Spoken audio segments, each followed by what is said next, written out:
So,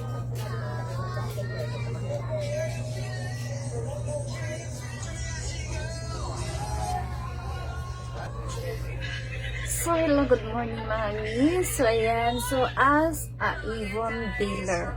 So, bilang isang Avon dealer, so, ayan. So, naglilista talaga ako, guys. So, bilang isang Avon dealer at personal collection dealer, hindi po natin pwedeng galawin ang pera natin sa Avon. So, yun.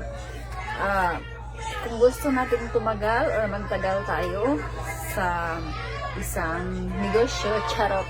So, ayan. So, malaking tulong sa akin ang Avon. So, ayan. Sa points, sa mga perks. So, ayan.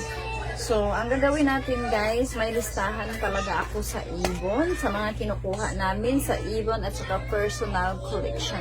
Kagaya ng puff powder, so yun ang ginagamit namin panglaba at saka ang pabango sa katawan, yung pabango. So, Avon din yung mga anak ko.